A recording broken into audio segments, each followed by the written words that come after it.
Hello, guys. Welcome back to Beer HR. Grab your drink, pull up a chair. This is episode number 9 of Beer HR series Leadership and Culture.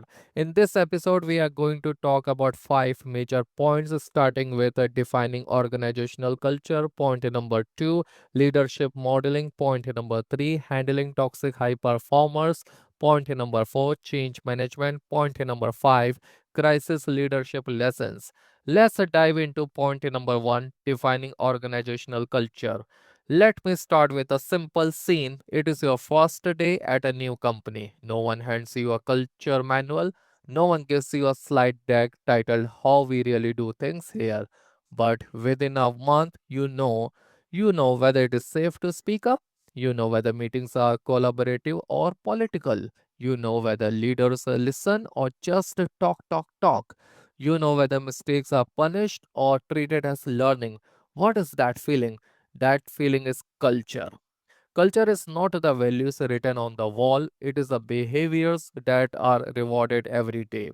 Years ago, Microsoft was known for internal competition. Teams operated in silos, performance reviews were stack ranked, winning sometimes mattered more than collaborating. When Satya became a CEO, he didn't just change his strategy, he redefined culture. He shifted Microsoft from a know it all culture to a learn it all culture. That phrase sounds simple, but it changed everything. Leaders were encouraged to admit they didn't have all the answers. Collaboration across a teams increased. Empathy became a leadership capability, not a soft skill. And under that cultural transformation, what happened? Innovation accelerated.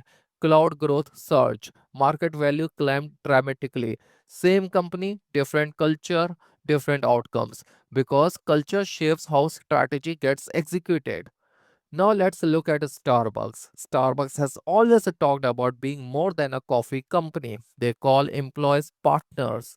That is not branding fluff. It reflects a culture centered around belonging and customer connection. When Starbucks invests in benefits like education programs or inclusive healthcare policies, it is reinforcing a cultural message. We care about our people. And when that culture aligns with how customers experience the brand, warmth, familiarity, human connection, then performance strengthens. Culture doesn't stay inside the building, customers feel it. Now let's talk about a very different culture. At Netflix, culture is famously described as a freedom and a responsibility. Unlimited vacation, minimal formal policies, high performance expectations. But here is the catch. High freedom only works with high accountability.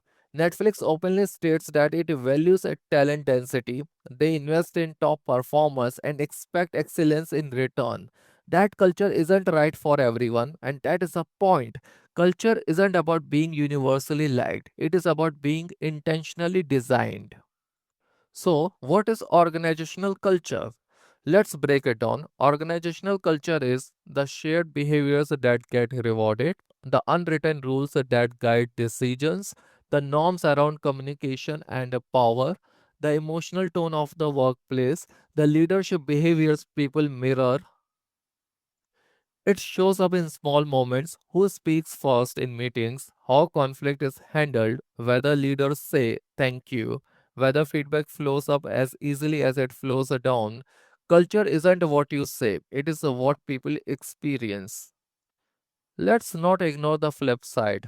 There have been high profile cases where toxic cultures, marked by fear, harassment, or aggressive competition, damage companies from the inside out. When fear becomes normal, when silence becomes survival, when values exist only in annual reports, performance eventually suffers because culture always catches up.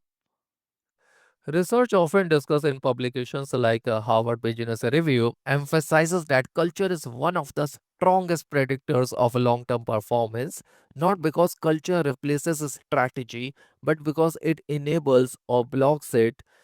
You can have the best strategy in the world, but if your culture discourages collaboration, punishes experimentation, or protects hierarchy over innovation, execution collapses.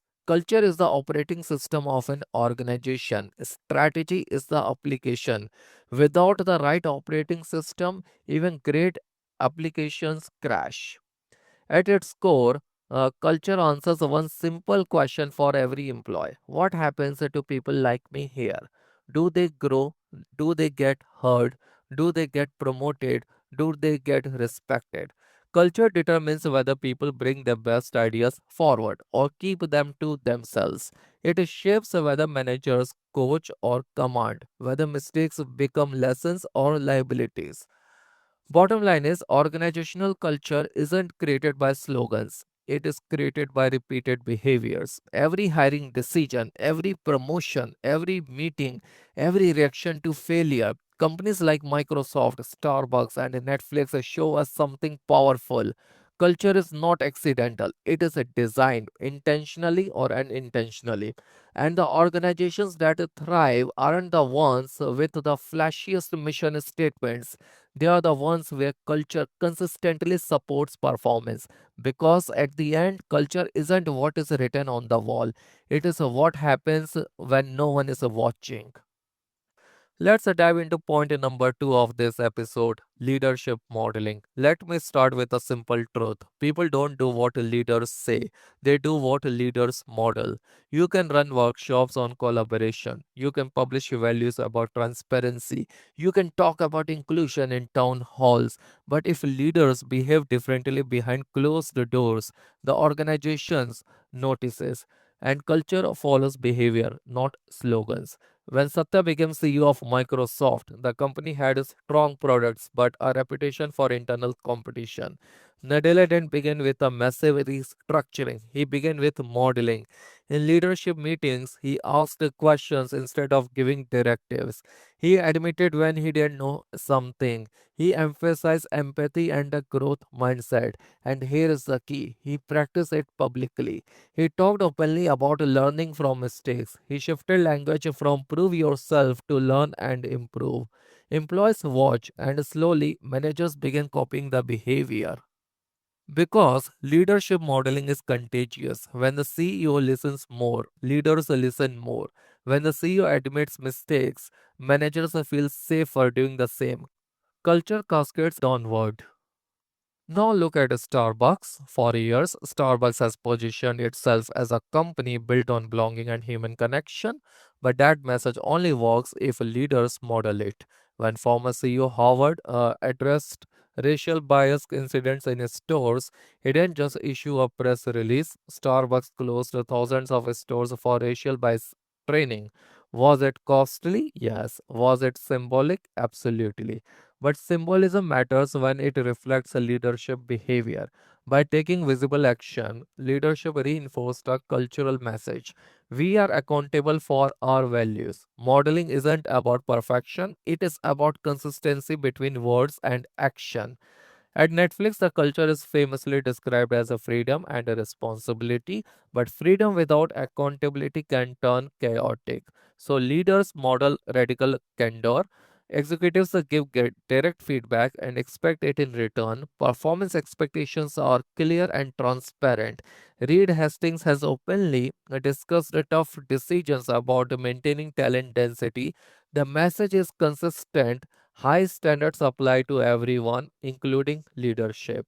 When leaders accept the feedback themselves, it signals that no one is above the culture.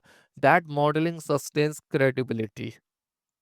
Leadership modeling isn't always a dramatic. Sometimes it is subtle. Imagine a meeting where a junior employee challenges an idea. If the leader responds defensively, the room tightens. If the leader says, "That is a great point, tell me more," the room relaxes. One moment, two different futures.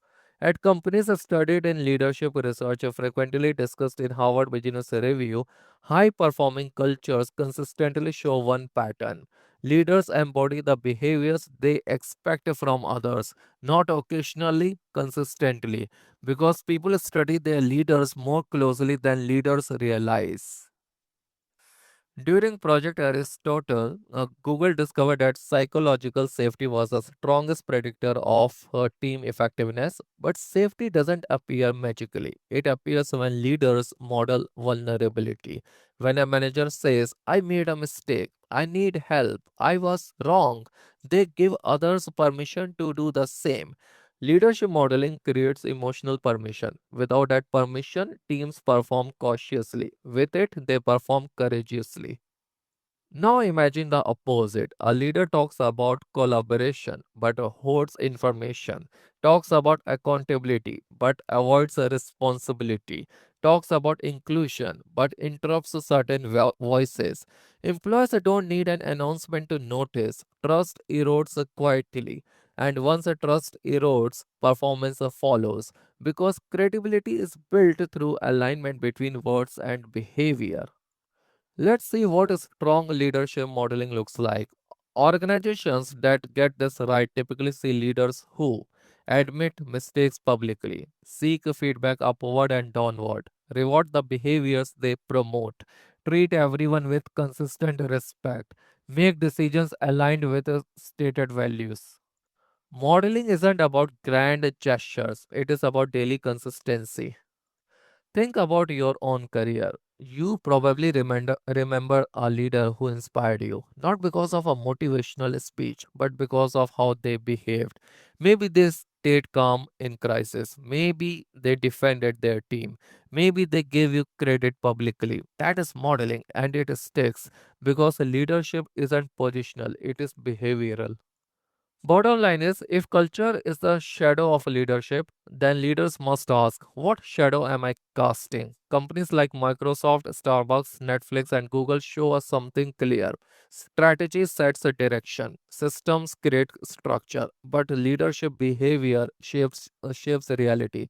You cannot delegate culture, you demonstrate it, and when leaders model integrity, curiosity, inclusion, and accountability, the organization follows because in the end people don't learn culture from the handbook, they learn it by watching the leader in the room. Let's dive into point number 3 of this episode, handling toxic high performers. Let me start with a scenario. There is someone on your team who crushes the targets, top sales numbers, deliver projects ahead of time. Clients love the results. But what happened internally? People avoid working with them. Junior team members feel intimidated. Collaboration suffers. Leadership hesitates. Do we really want to lose our top performer? This is one of the hardest leadership tests. What do you do when performance is high but behavior is toxic? At Netflix, but the culture deck famously includes a strong stance. No brilliant jokes. Early in Netflix growth, leadership realized something critical. A single high performer who undermines others can destroy team effectiveness. Reed has spoken openly about prioritizing talent density, but not at the cost of cultural health. If someone delivered results but damaged trust, they didn't stay. Why? Because performance is not just individual output, it is the ability to elevate the team. One toxic high performer can lower morale, increase the turnover, silence collaboration, create fear-based cultures, short-term gains, long-term erosion. Netflix chose long-term health. Years ago, Microsoft had a reputation for internal competition. Stack ranking systems created environments where individuals competed against each other. High performers were rewarded, sometimes regardless of collaboration impact. When Satya became a CEO, he shifted the focus from individual heroics to collective growth. The culture moved toward collaboration and growth mindset. Under that new system, being brilliant wasn't enough. You had to contribute positively to team success. And here is what is powerful. Microsoft's financial performance improved dramatically during this culture shift because sustainable performance requires a trust.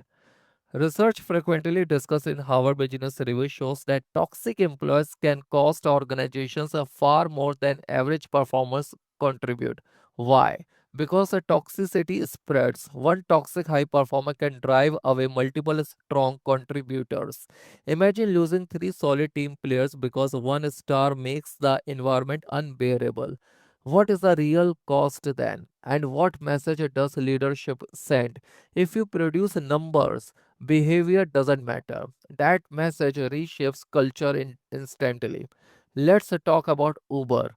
During its hyper growth phase, Uber prioritized aggressive performance and rapid scaling, but cultural issues emerged, including leadership behaviors that prioritize results over respect.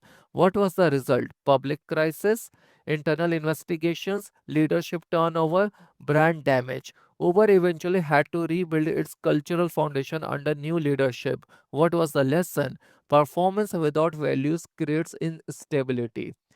Here is the honest truth. Leaders hesitate to address a toxic high performance because they fear losing revenue. They worry about short term disruption.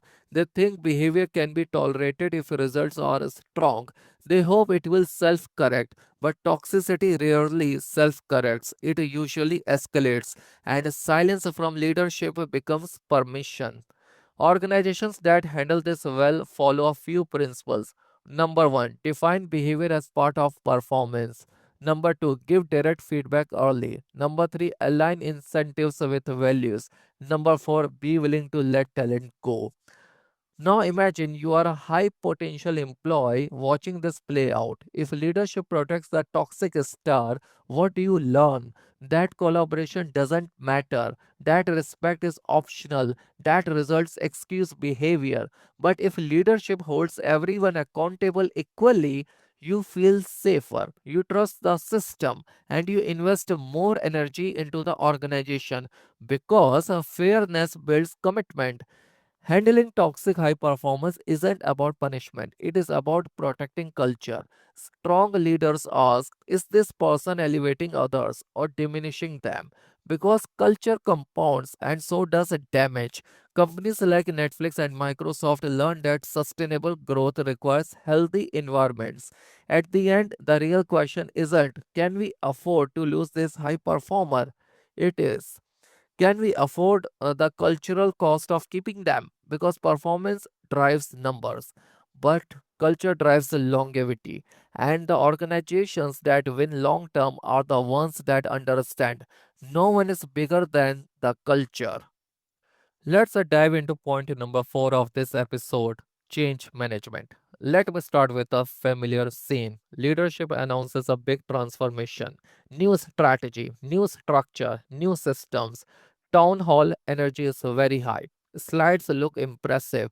What happened 6 months later? Confusion, resistance, quiet disengagement, and the transformation stalls. What happened? The strategy wasn't the problem, the change management was. When Microsoft pivoted toward cloud computing, it wasn't just launching a new product, it was redefining identity. For decades, Microsoft was known for Windows and packaged software. Moving toward Azure and subscription based services meant new skills, new mindset, and new internal collaboration models.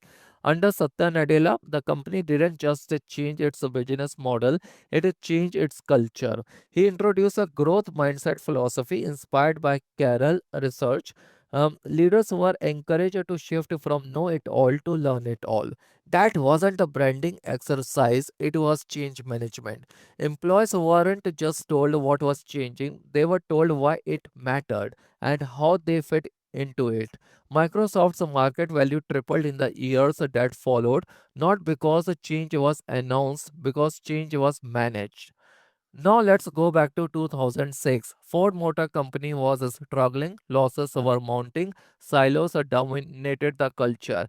When Alan Mulally became CEO, he introduced a weekly business plan review meetings.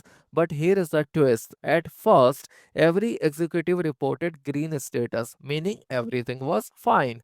But clearly, everything was not fine. So Alan did something powerful. When one leader finally reported a red issue, a serious problem, Allen applauded. He thanked him. He didn't punish him. That moment signaled psychological safety during change. Soon more red indicators appeared. Problems surfaced, and once problems surfaced, they could be solved. Change management isn't about pretending in transformation is smooth. It is about creating a space to confront reality honestly. Ford returned to profitability not because challenges disappeared, because leadership changed how challenges were handled. Let's talk about a cautionary tale. Kodak actually invented the digital camera in the 1970s. They saw the future coming, but leadership hesitated. Why? Because a digital photography threatened their film business, their core revenue stream. They failed to manage the internal shift required to embrace a digital fully. Employees weren't prepared for transformation. The organization clung to past success. Competitors moved faster. Kodak filed for bankruptcy in 2012. The failure wasn't a lack of innovation, it was a failure to manage change internally. Research often highlighted by McKinsey and companies suggests that a large percentage of transformation efforts fail, and most don't fail because of a poor strategy. They fail because of lack of leadership alignment, poor communication, resistance from employees, insufficient capability building, change fatigue. Change management is emotional management. People don't resist a change because they hate progress. They resist uncertainty. They resist loss of control. They resist unclear expectations. What effective change management looks like? Let's see. Companies that manage change well tend to do five things. Number one, communicate early and often. Number two, involve employees. Number three, equip managers. Number four, align incentives. Number five, model from the top. Think about the last major change you experienced at work. Did you feel clarity or anxiety, excitement or confusion? That emotional response determines execution speed. At its core, change management isn't about systems, it is about trust. When employees trust leadership, they move faster. When they don't, they stall. Bottom line is change is constant. Digital shifts, AI adoption, market disruptions, workforce evolution. But transformation only succeeds when people move with the strategy. Microsoft succeeded because culture shifted with a strategy. Ford recovered because leaders encouraged transparency. Kodak struggled because adaptation stalled internally. Change management is not a project plan, it is a leadership capability because strategies don't fail on PowerPoint, they fail in hallways, and the organizations that win are the ones that guide their people through change, not just announce it. Let's look at the point number five, crisis leadership lessons. Let me start with this. Anyone can lead when things are stable, revenue is growing, teams are aligned, the market is predictable. But leadership isn't revealed in comfort, it's revealed in crisis. And history gives us some powerful lessons. In 2008, Starbucks was struggling. Rapid expansion had diluted the brand experience. Customer satisfaction was dropping. The stock price had fallen nearly 50%. Howard returned as CEO during this turbulence. Now here is the bold move. He shut down over 7,000 US stores for several hours to retrain baristas. Imagine the pressure. Closing stores means lost revenue, media scrutiny, shareholder anxiety. But Howard understood something critical. In crisis, symbolic leadership matters. That decision sent a clear message internally and externally. We are going back to our core. He didn't blame employees, he didn't deny the problem, he reset the culture. Crisis leadership begins with clarity and accountability. Fast forward to 2020, the world shuts down. Remote work becomes overnight reality. At Microsoft, leadership didn't just focus on continuity, they focused on empathy. Satya Nadella emphasized flexibility, mental health, and well being. Internal communications acknowledge uncertainty. He didn't pretend everything was fine. He said, in essence, we are learning together. Microsoft's cloud services demand skyrocketed during the pandemic, but behind that performance was something deeper. A culture that felt supported during chaos. Lesson. In crisis, empathy is not softness, it is a stability. Now let's look at one of the toughest crisis stories. When travel collapsed during COVID, Airbnb lost nearly 80% of its business in weeks. They had to lay off 25% of their workforce. CEO Brian wrote a detailed public letter explaining why layoffs were necessary, how decisions were made, how departing employees would be supported. He extended healthcare, created alumni talent directories, and allowed laid off employees to keep company laptops. It was painful, but it was transparent. The way Airbnb handled layoffs became a case study in human crisis leadership. What was a lesson?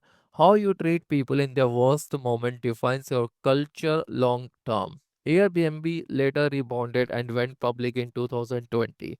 Trust carried them forward.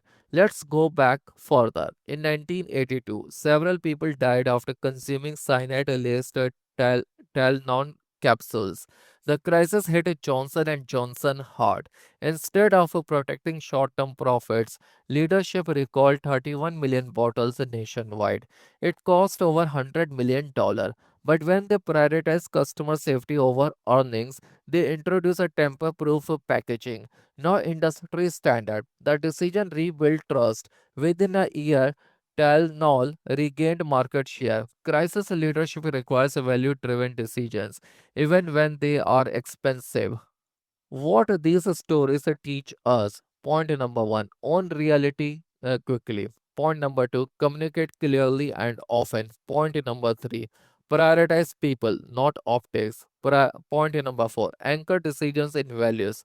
Point number five, stay visible as a leader. History also shows the opposite. When leaders deflect blame, minimize risk, hide information, or protect ego, trust erodes, and once trust breaks, recovery becomes exponentially harder. Employees disengage, customers leave, reputation suffers. Crisis magnifies leadership strengthens and weaknesses. Let's be honest, in crisis, people feel fear of job loss, fear of failure, fear of uncertainty. Strong leaders don't eliminate fear overnight. They reduce it through clarity, compassion, and consistency. Sometimes the most powerful thing a leader can say is, I don't have all the answers, but here is what we know, and here is what we are doing. That honesty builds credibility.